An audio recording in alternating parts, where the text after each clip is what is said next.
brought to you by V-Guard, co-powered by Sensodyne O Vimal বলো কথা কেশরী। Associate sponsor Ultratech Cement।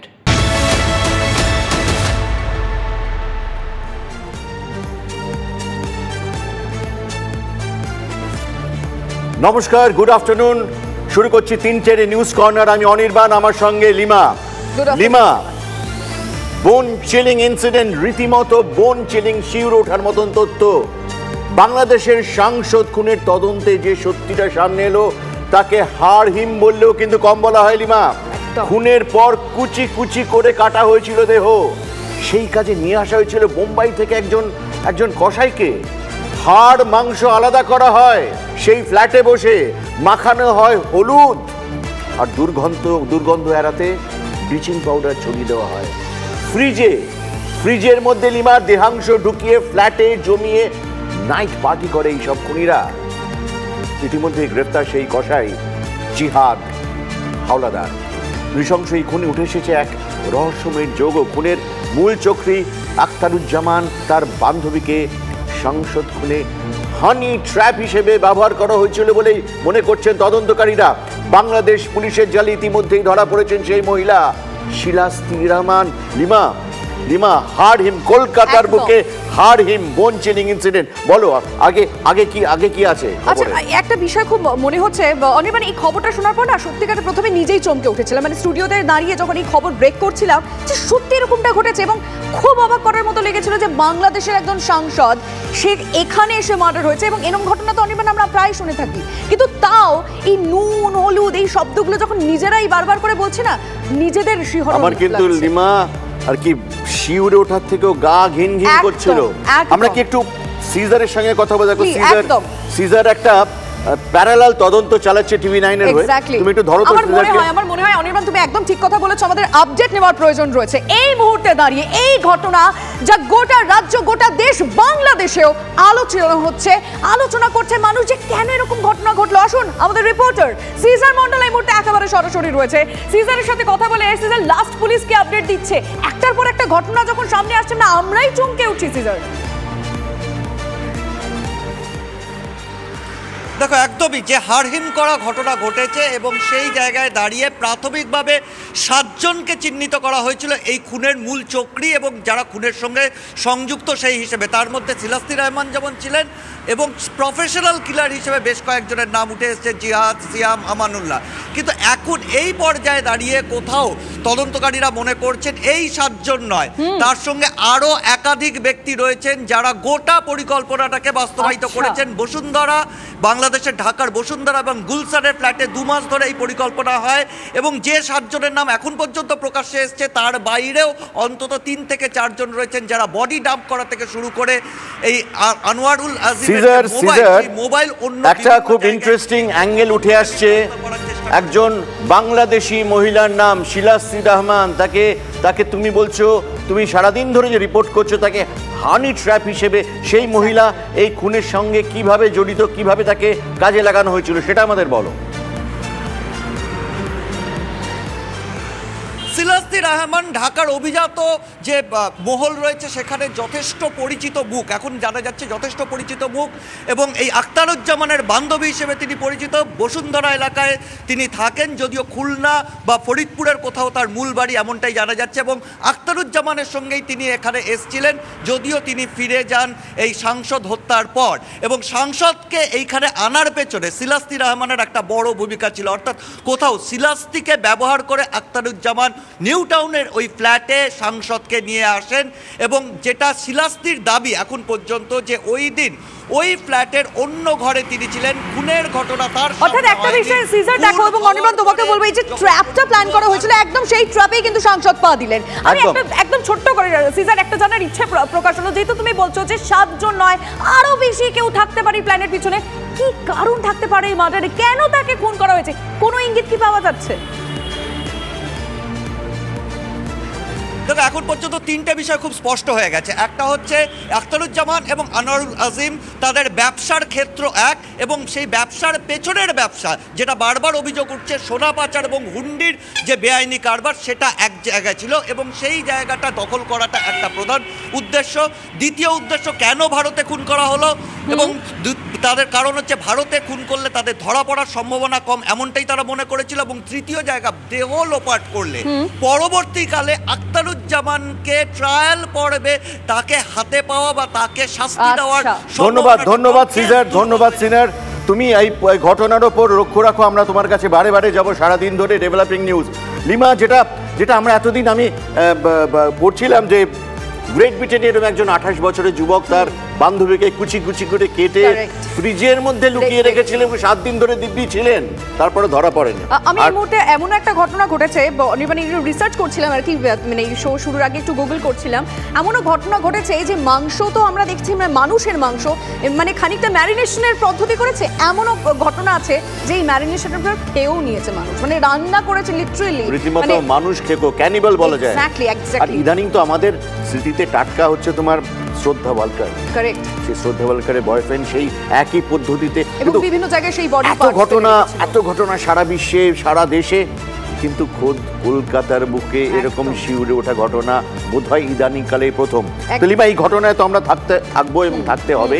তুমি একটু আমাদের তোমার বাছাই করা 5টা আজকের গুরুত্বপূর্ণ ইম্পর্টেন্ট খবরগুলো বলো। একদম ঠিক কথা বলেছো অনির্বাণ, এই খবরে তো নজর রয়েছে, কিন্তু এই বুলেটিনটা করেছি আমরা একদম প্ল্যান মাফিক, কারণ আপনার জানার প্রয়োজন আমাদের রাজ্যে, আমাদের দেশে, গোটা বিশ্বে কোথায় কি ঘটছে, তার জন্য 5টা খবর একেবারে সিলেক্ট করে নিয়েছি, একদম ঝাড়াই বাছাই করে ফিল্টার করে নিয়েছি। আসুন সেই 5টা খবরের একটু আপডেট এক ঝলকে আপনাদেরকে দেওয়ার চেষ্টা করি। প্রথমে রামকৃষ্ণ মিশনের দিকে নজর রাখতে হচ্ছে, কারণ সেখানে হামলার রেশ কিন্তু এখনো কাটেনি, আর তার আগেই শিলিগুড়িতে আবারও সেই কেজিএফ আতঙ্ক। শিলিগুড়িতে এখনো দাপিয়ে বেড়াচ্ছে কুখ্যাত কেজিএফ গ্যাং, আবারও জমি দখলের অভিযোগ কেজিএফ গ্যাংয়ের বিরুদ্ধে, আর এবার শিলিগুড়ির ভক্তিনগরের চাপ দিয়ে জমি দখল করে রাখার অভিযোগ, আর তাও আবার ভক্তিনগর থানা থেকে ঢিল ছোড়া দূরত্বে। এই একটা খবর রয়েছে। 2 নম্বর খবরের আপডেট দিই আপনাদের। তীব্র ঘূর্ণিঝড়ের ধাক্কা, বড় দুর্যোগের মুখে বাংলা পড়তে চলেছে। রবিবার মধ্যরাতে একদম সাবধান থাকবেন আপনারা প্রত্যেকে। বাংলাদেশ উপকূলে ল্যান্ডফল হবে। সাগরদ্বীপ ও খেপুপাড়ার মধ্যে আছড়ে পড়বে রেমাল। আছড়ে পড়ার দিনই, ঠিক এই দিনেই, আছড়ে পড়ার দিনে ঘূর্ণিঝড়ের বিপদ। ভোটের মধ্যে একাধিক জেলায় জারি রয়েছে কমলা সতর্কতা। ভোট কি করে হবে এটাও একটা চিন্তার বিষয়, কিন্তু তারপরের খবর, থার্ড ব্রেকিং নিউজ দিয়ে দিই আপনাদেরকে। বিজেপি কর্মী খুনের ঘটনায় সোনাচূড়ায় ব্যাপক ধরপাকড় চলছে। ধরপাকড়ের নামে অত্যাচারের অভিযোগ পুলিশের বিরুদ্ধে। বেছে বেছে তাদের কর্মীদেরকে বাড়ি তুলে নিয়ে যাওয়া হচ্ছে। কেন এই অভিযান হচ্ছে এই প্রশ্ন বিজেপি করছে। ধরপাকড় যদি বন্ধ না হয় কাল আগুন জ্বলবে, হুঁশিয়ারি দিয়েছে বিজেপি। কাল কি হবে সেটা সময়ের অপেক্ষা, কিন্তু পরের ব্রেকিং নিউজ আপনাদের জানিয়ে দিই। ভোটের আগে নন্দীগ্রামে অশান্তি, কড়া বার্তা দিয়েছেন রাজ্যপাল। নবান্নর কাছে অ্যাকশন টেকেন রিপোর্ট চাইলেন সিভি আনন্দ বোস। রাজ্য সরকারের কড়া সমালোচনা করে অবিলম্বে পদক্ষেপের পরামর্শ দিয়েছেন। রক্ত স্নান বন্ধ করুন, আদর্শ আচরণবিধি বজায় রাখুন, মুখ্যমন্ত্রীকে সতর্ক করে বার্তা দিয়েছেন রাজ্যপাল। চলুন পরে খবরের দিকে নজর রাখা যাক। যেমন বললাম 5টা খবরের আপডেট দেবো আপনাদেরকে, আর আগামীকাল ভুললে চলবে না, ভোট রয়েছে। কালকে 6ষ্ঠ দফার ভোট রয়েছে, নির্বাচন রয়েছে, আর এই দফায় মোট 8 কেন্দ্রে ভোট। অবাধ এবং শান্তিপূর্ণ ভোটের লক্ষ্যে রেকর্ড বাহিনী মোতায়েন হয়েছে। 6ষ্ঠ দফা ভোটে রাজ্যে মোতায়েন থাকবে মোট 1020 কোম্পানি বাহিনী। ভাবতে পারছেন? ভোট নিরাপত্তায় মোতায়েন থাকবে 919 কোম্পানি আধা সেনার, সঙ্গে থাকছে প্রায় 30,000 রাজ্য পুলিশও। একাধিক 5টা ব্রেকিং নিউজ আপনাদের সামনে তুলে ধরবো। আচ্ছা অনির্বাণ, এই 5টা খবর যখন দর্শকদেরকে জানাচ্ছিলাম তুমিও তো শুনলে, কোনটা ইন্টারেস্টিং এবং সব খুব ইম্পর্টেন্ট বলে মনে হলো? আজকের দিনে দাঁড়িয়ে ভোট মমতা ব্যানার্জি, শুভেন্দু অধিকারী এদের হারিয়ে দিয়েছে কিন্তু রেমাল। ঘূর্ণিঝড় নিয়ে কিন্তু এর থেকে বেশি ইন্টারেস্ট কারণ নেই, এবং আমাদের কিন্তু আশঙ্কায় থাকবো না, ভয়ে থাকবো না, আশ্বস্তির কোনো ব্যাপার আছে। একটু আমরা মনে হয় আমাদের ওয়েদারম্যান কমলেশের সঙ্গে কথা বলতে আমরা লেটেস্ট আপডেটগুলো নিয়ে। একদম সঠিক কথাই বলেছো, কারণ সাধারণ মানুষের স্বার্থে আমাদেরকে আপডেট কিন্তু দিতেই হবে। কারণ এই যে ঘূর্ণিঝড় কোথায় আছড়ে পড়তে পারে, কোন কোন জায়গায় এফেক্ট পড়বে। দেখুন, অনেকেই ভাবছে যে বৃষ্টি হবে বা স্বস্তি মিলবে, কিন্তু স্বস্তির কথা ভাববেন না, সেই সমস্ত মানুষগুলোর কথা ভাবুন যারা উপকূলে বসবাস করে, যারা কিভাবে বাঁচবেন সেইটা তারা বুঝতে পারবেন না। আসুন একটু কথা বলি আমাদের প্রতিনিধির সঙ্গে, কমলেশের সঙ্গে কথা বলে একটু ডিটেলে আপডেট নিই। কমলেশ, কি মনে হচ্ছে, কোথায় রয়েছে? তুমি তো সর্বক্ষণ নজর রাখছো, সর্বক্ষণ দেখছো যে কোথায় রয়েছে, এখন কত দূর তৈরি হলো, কতটা পাওয়ার রয়েছে, আপডেট দাও। এই মুহূর্তে ক্যানিং থেকে 710 কিলোমিটার দূরে রয়েছে গভীর নিম্নচাপ। রবিবার মধ্যরাতের মধ্যে এই 710 কিলোমিটার পেরিয়ে বাংলাদেশ উপকূলের কাছে পৌঁছবে এবং যেটা আবহাওয়া না, আমার মনে হচ্ছে অনির্বাণ কমলেশের সঙ্গে কোনোভাবে কানেকশনে একটা প্রবলেম হয়েছে। সবাই এই মুহূর্তে দাঁড়িয়ে একদম লাইভ যে কথাটা বলছিল কমলেশের সঙ্গে বোধহয় আবার যোগাযোগ করা গেছে, দেখো তো কথা বলা যায় কিনা। কমলেশ, শোনা যাচ্ছে? লিমা, আমি শুনতে পাচ্ছি, একদম বলো প্লিজ। এই মুহূর্তে 710 কিলোমিটার দূরে, ক্যানিং থেকে 710 কিলোমিটার দূরে রয়েছে ডিপ্রেশন বা গভীর নিম্নচাপ। রবিবার মধ্যরাতের মধ্যে এই 710 কিলোমিটার পথ পেরিয়ে এসে আমাদের সাগরদ্বীপ বাংলাদেশের খেপুপাড়ার মধ্যে আছড়ে পড়বে ঘূর্ণিঝড়, তীব্র ঘূর্ণিঝড় রেমাল। দক্ষিণ 24 পরগনা এবং উত্তর 24 পরগনায় লাল সতর্কতা জারি করা হয়েছে। কেন? তার কারণ এখানে ঘন্টায় 100, 110 থেকে 120 কিলোমিটার বেগে ঝোড়ো বাতাস বইতে পারে, ঝড় বইতে পারে এবং ভারী থেকে অতি ভারী বৃষ্টি, কোথাও কোথাও একদিনের মধ্যে 200 মিলিমিটারেরও বেশি বৃষ্টি হতে পারে।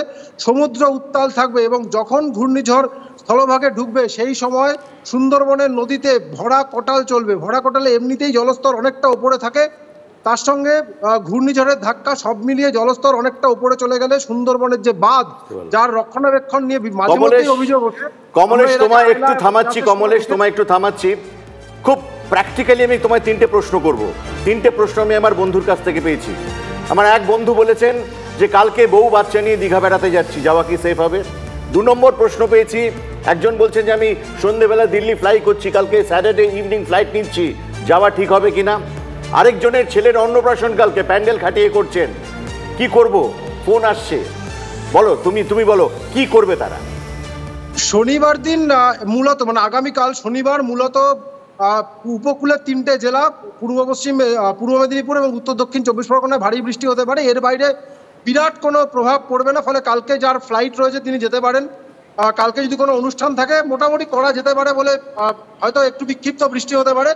কিন্তু যেটা মূল সমস্যা সেটা হচ্ছে দীঘা থেকে শুরু করে সুন্দরবনের বা দক্ষিণ 24 পরগনার যে বীজগুলো রয়েছে, বকখালি, ব্রাদারগঞ্জ, এই জায়গায় কিন্তু যাওয়া যাবে। তাহলে কমলেশ, তোমার অ্যাডভাইস মতন আমি দীঘায় যেই বন্ধু আমার যেতে চান তাকে আমি না করে দিচ্ছি। রেমালের উপর কিন্তু সারাদিন নজর রাখতে, কি বলছিলে তুমি? এই দীঘার কথা বললে সম্ভবত দীঘাতে এমনিও তোমার বন্ধু বোধহয় যেতে পারবে না অনির্বাণ, কারণ প্ল্যান ক্যান্সেল করতে হবে, কারণ কালকে ভোট রয়েছে, দীঘার সব হোটেল ফাঁকা করতে হবে। হ্যাঁ, তারা জানি না তাদের কি প্ল্যান, কিন্তু দীঘা যেতে বারণ, রেমালি তাদের প্রিভেন্ট করে। আচ্ছা রিমা, একটা খবর, হয়তো আমরা ভোটটাকে ইগনোর করছি, এই ঝড়ের কিন্তু আরেকটা ঝড় কালকে আছে, সেটা হচ্ছে পূর্ব মেদিনীপুরে। যাই সেই ঝড়ের রেশ খানিকটা আমরা নন্দীগ্রামে খানিকটা ট্রায়াল রান দেখেছি। তোমার কেন মনে হয় বলো তো এই তমলুক সিটটা, এই পূর্ব মেদিনীপুরের তমলুক সিটটা কেন এত ইম্পর্টেন্ট? আমি তোমায় পরে বলছি, কতগুলো তথ্য দেবো ইন্টারেস্ট। দেখো, সব থেকে বড় বিষয় হচ্ছে দুটো বড় নাম এই মুহূর্তে দাঁড়িয়ে আমাদের রাজ্য রাজনীতি, অবশ্যই মুখ্যমন্ত্রী মমতা বন্দ্যোপাধ্যায়, সেটা মুখ্যমন্ত্রী, তিনি তৃণমূল কংগ্রেসের সুপ্রিমো, তার কাছে যেমন এটা প্রেস্টিজ ফাইট, ইকুয়ালি বিরোধী দলনেতা শুভেন্দু অধিকারী, তার কাছেও এটা প্রেস্টিজ ফাইট। এটা ভুললে চলবে না অনির্বাণ, বিধানসভা ভোটে মার্জিন কতটা কম ছিল, কারণ আমরা ভোটের আগে প্রচারে গিয়ে বলেছিলেন যে 50,000, কেউ বলেছিলেন 1 লাখ ভোটে হারাবো, এরকম, কিন্তু মার্জিনটা কোথায় গিয়ে দাঁড়িয়েছিল তা আমাদের প্রত্যেকের কাছে জানা রয়েছে। সুতরাং জমি ধরে রাখা একটা বড় চ্যালেঞ্জ। লিমা, তুমি যেটা বললে অ্যাবসলিউটলি কারেক্ট। এটা কিন্তু দুই ব্যক্তির মধ্যে লড়াই, দুই ব্যক্তির মধ্যে প্রেস্টিজ ফাইট, দুই ব্যক্তির মধ্যে ইগোর লড়াইয়ের দিকে দাঁড়িয়েছে। কিন্তু আমি কতগুলো আরেকটা ইন্টারেস্টিং জিনিস আছে, আমি তোমার একটা তথ্য বার করেছি। তমলুক আসন গত বিধানসভা নির্বাচনে নিয়ে তমলুক আসনে বিজেপিকে হারিয়ে সৌমেন মহাপাত্র জিতলেন কত? 793 ভোটে। পাঁশকুড়াতে টিএমসি জিতল কততে? 9,660 ভোট। ময়নাতে তৃণমূল প্রার্থীকে হারিয়ে বিজেপি জিতল ক ভোটে? 1200 ভোট, 1260 ভোট। নন্দকুমারে টিএমসি দখল করলো 5,406 ভোট। মহিষা দলে 2,386। হলদিয়াতে 15,000, একটু বেশি। নন্দীগ্রামে 19,56 ভোট। লোকসভার নিরিখে এই তমলুক আসন একদম হাড্ডাহাড্ডি লড়াই। সেটা মমতা ব্যানার্জির শুভেন্দু অধিকারী অবশ্যই সেন্ট্রাল ফিগার্স, কিন্তু এই যে হাড্ডাহাড্ডি লড়াইয়ে শুভেন্দু অধিকারী কি তার অধিকারীগড় তমলুক দখলে রাখতে পারবেন, না তৃণমূল কংগ্রেস সেই অধিকারীগড়ে ভাগ বসাবে? এটা নিয়ে কিন্তু আসল টেনশন, এটা নিয়ে নন্দীগ্রামের ব্যালেন্স। আমাদের কালকে একটু সতর্ক থাকতে তো হবে। Brought to you by V-Guard, co-powered by Sensodyne O Bhimal, বলো কথা কেশরী। Associate sponsor Ultratech Cement.